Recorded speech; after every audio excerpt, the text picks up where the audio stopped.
Al-aslu fin nikah at-taddud. Pada dasarnya pernikahan itu pada periode jahiliyah itu adalah tak terhingga. Nah, Islam datang membatasi hingga 4.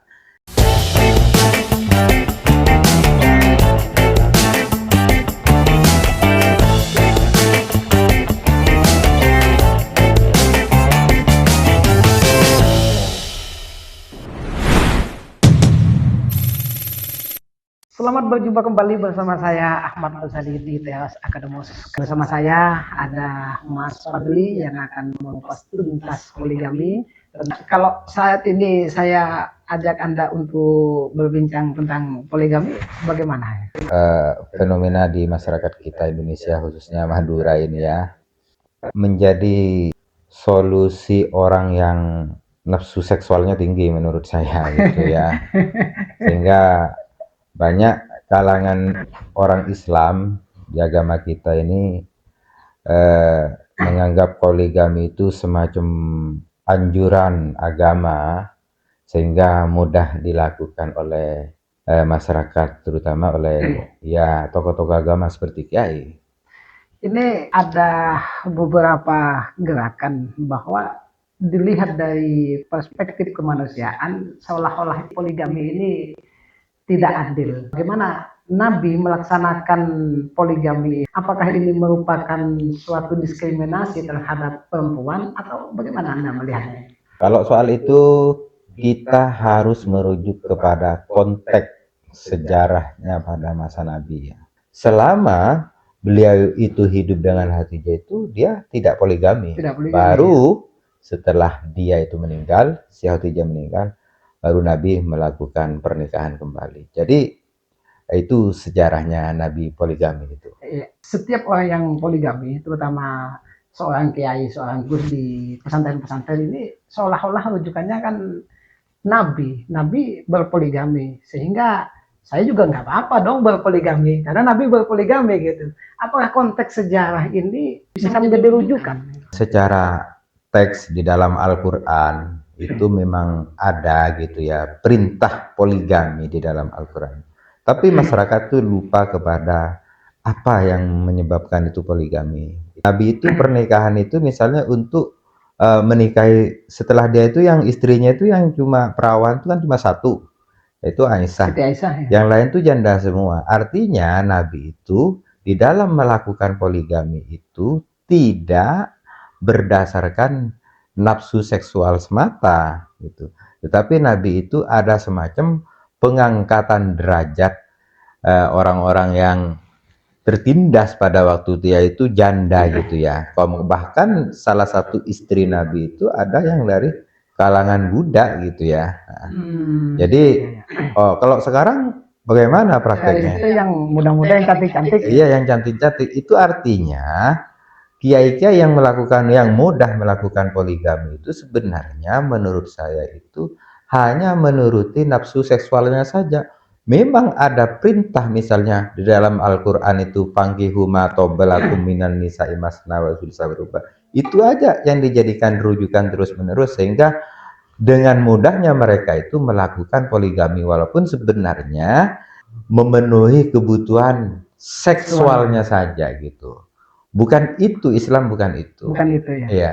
Atau kalau dalam turunnya surat An-Nisa ayat 3 itu yang disebutkan Mas Fadli itu salah satu yang melatar belakangi kondisi di Mekah itu kan perempuan pada saat itu tidak ada harganya. Dan orang bahkan menikah lebih dari 5, 4, bahkan 10 itu tidak masalah seperti itu. Oh iya. Apakah demikian? Iya.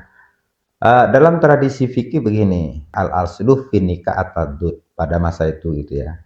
Pada dasarnya pernikahan itu pada periode jahiliyah itu adalah tak terhingga. Nah, Islam datang di tengah-tengah orang-orang jahiliyah yang mengkoleksi wanita sangat banyak itu membatasi hingga 4. Nah, di situ berarti ajaran Islam itu sebenarnya menghargai martabat wanita. Pembelaan terhadap wanita. Pembelaan terhadap wanita ayat tersebut. Tetapi di kemudian hari justru sebaliknya, bukan pembelaan wanita, justru wanita dieksploitasi. Dengan mudahnya melakukan poligami itu dengan dalil-dalil Al-Quran gitu. Itu misalnya Al-Quran itu bukan urusan nafsu, padahal Nabi itu bilang misalnya la yantiqu anil hawa in huwa illa wahyu yuha misalnya. Jadi yang saya katakan ini misalnya, yang saya nyatakan kepada kalian ini kira-kira begitu ya, bukan semata-mata karena nafsu, tapi ini adalah bisikan dari Tuhan, yaitu wahyu itu. Nah kemudian bisa bisikan-bisikan itu jangan kemudian dijadikan legitimasi atau pengsahan untuk melakukan poligami semudah mungkin gitu ya. Artinya dalam latar belakang turunnya surat An-Nisa ayat 3 ini ada sebuah nilai pembelaan sekaligus memuliakan terhadap perempuan. Ya, betul sekali. Dan nilai ini sebenarnya harus digunakan konteks saat ini ketika berpoligami. Ya, kalau misalnya pakai logika begini ya, pada waktu itu perkawinan atau menikahi seorang wanita itu tidak ada batasnya. Yang disebut tadi itu at-ta'addud gitu. Tak terhingga. Jika misalnya waktu itu terhingga hanya 4 gitu, logikanya kalau ditarik sekarang adalah 1. Iya, itu kalau ingin mengkontekstualisasikan makna dari Al-Quran itu sendiri, kalau memang ajaran Al-Quran itu ajaran moral gitu. Bukan berarti poligami itu mungkin tidak ditutup rapat-rapat ya, tapi nggak semudah itu melakukan poligami gitu ya, dalam konteks yang paling moderat ini ya. Tetapi ada konteks juga yang lebih ekstrim misalnya, bahwa sebenarnya kalau dikaji secara kontekstual, poligami itu bisa terjadi semacam pelanggaran yang dilegalkan gitu, baik oleh ayat Al-Quran tadi. Iya, oleh ayat Al-Quran atau oleh hukum bernegara dalam konteks Indonesia ya. Itu misalnya ditantang oleh orang-orang yang mempunyai kesetaraan gender yang berangkat dari perspektif Islam historis. Jadi berangkat dari kesejarahan historis tapi dikritisi gitu ya. Artinya kita memaknai ayat Al-Quran ini bukan semata-mata melihat teks kemudian mengaplikasikan dalam sebuah tindakan. Iya. Ini akan menimbulkan kurang tepatan dalam nilai Islam itu sendiri. Iya, itu bisa melakukan tafsir sewenang-wenang. Karena ada ayat pangkihu itu tiba-tiba ya udah kan ada perintah, ya udah nggak usah menentang pihak wanita, ini perintah agama loh. Padahal perintah agama itu ada sebab-sebabnya, ada konteksnya. Kenapa bisa poligami itu ada sebab-sebabnya gitu pada waktu itu gitu ya. Jadi jangan menjadikan ayat Al-Quran itu sebagai kebutuhan nafsunya, karena Al-Quran itu ajaran moral. Moral itu adalah ngajarin soal baik buruk. Jika Al-Quran itu dimaknai sesuai nafsunya, maka Al-Quran tidak menjadi ajaran moral. Sama seperti halnya zaman dulu itu, yaitu zaman jahiliyah. Begitu kira-kira ya. Iya, sangat menarik sekali. Kemudian negara merespon terhadap poligami ini berdasarkan Undang-Undang KUHP nomor 1 2023 yang pada intinya memperbolehkan poligami dengan syarat istri yang pertama itu mengizinkan. Nah, bagaimana Anda memandang ini? Saya dari dulu memang menentang soal undang-undang itu ya, peraturan untuk pembolehan poligami dengan syarat tertentu. Dengan syarat tertentu ya. Jika dilihat dari perspektif demokrasi itu, salah satunya adalah persamaan hak antara laki-laki dan perempuan. Antara laki-laki dan perempuan.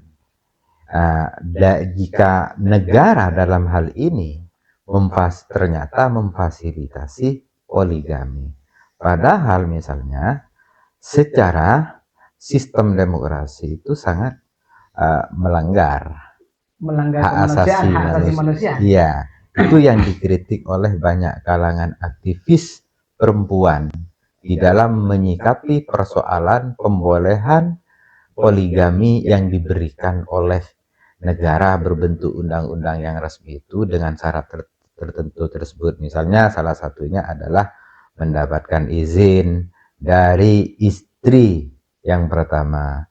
Kalaupun tidak mendapatkan izin misalnya, akan dipidana, akan dipenjara dipidana. selama 6 bulan. Maka dari itu banyak aktivis misalnya atau tokoh-tokoh agama atau profesor akademis itu menentang apa namanya KUHP tersebut gitu. Karena bias gender gitu. Bias gender. Nah, saya pribadi misalnya juga menentang karena apa? Tidak mungkin terjadi keadilan di dalam poligami. Justru yang terjadi adalah eksploitasi. Eksploitasi terhadap hak-hak wanita itu. Iya. Tetapi kan ada banyak yang berpendapat juga bahwa ini sudah sesuai dengan surat An-Nisa tadi ini, sudah dengan ayat Al-Quran ini, KUHP ini. Iya, itulah yang dimaksud dengan apa namanya mengartikan atau menafsirkan Al-Quran itu lepas dari konteks historisnya. Itu banyak dilakukan oleh agamawan-agamawan kita, terutama kiai-kiai itu, sehingga mudah dipraktekkan. Lalu bagaimana sebenarnya kita ini memandang adanya ayat Al-Quran, adanya historis tentang poligami yang seperti itu, kemudian adanya KUHP yang mengatur seperti itu? Kita harus ini ya, harus mempertanyakan dan mengkritisi praktek poligami yang menurut saya marak ya, dilakukan oleh banyak kiai, terutama di Madura. Di Madura ini. Ya. Jadi kita jangan terjebak kepada ajaran yang memang betul-betul ada teksnya gitu, bunyi suratnya ada. Tetapi cara memaknai itu masyarakat harus mengerti, harus diberi pemahaman. Oke, terima kasih Mas Fadli, sangat menarik penjelasan tentang poligami. Poligami boleh dilaksanakan sebagai solusi alternatif, tapi jangan kemudian dengan poligami ini menyingkirkan nilai-nilai kemanusiaan.